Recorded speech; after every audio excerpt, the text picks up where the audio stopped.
Čau lidi, já se vám musím omluvit za menší fail.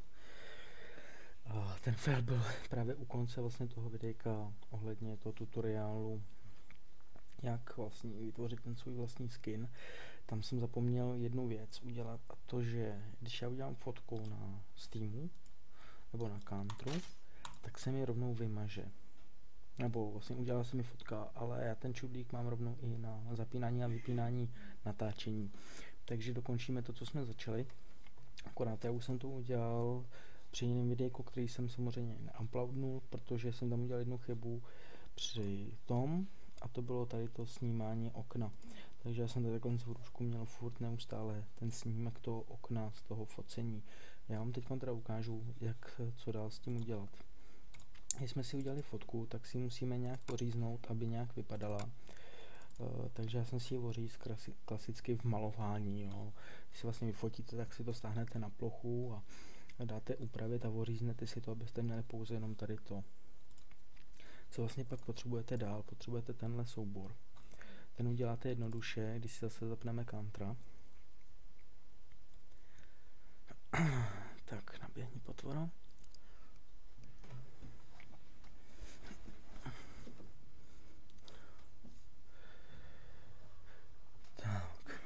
Když si zapneme toho Countera, dělej, nabíhej. Tak zase si dáme Workbench.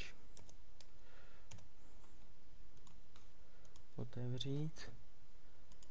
A když máme vlastně to AKčko daný, když si najdeme, tak jak jsme najížděli předtím. Jo, teď to nebudu nějak řešit vůbec.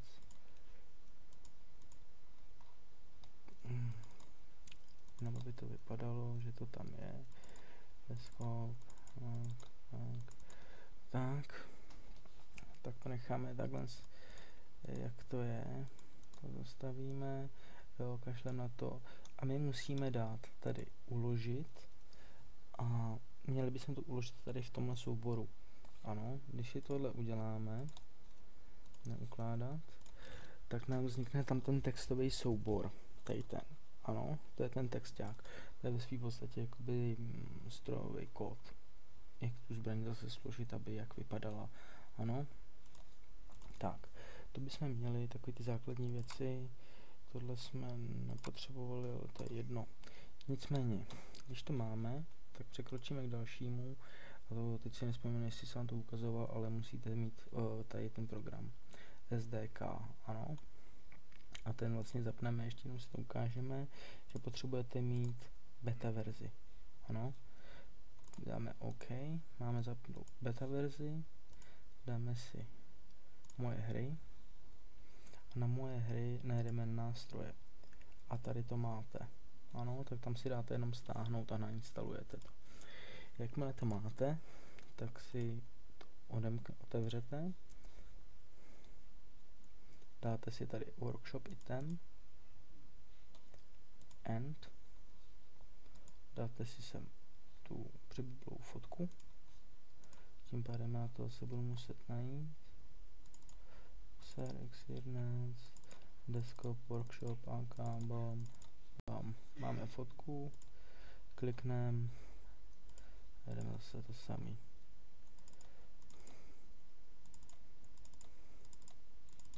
Tak a tady ten texták, jo, který jsme si stáhli z toho workshopu. Dáme otevřít, browse, tady, jo, tady si něco napíšem, bla bla bla, tady to odsouhlasíte, dáte to a tady musíte přepsat tady to, ano, tohle si přepíšete sem, prostě.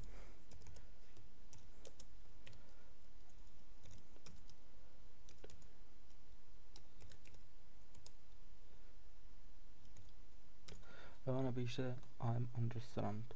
Dáte OK a ono se vám to streamne. Já to teda nebudu dělat. Já si to vypnu, protože už jsem to udělal.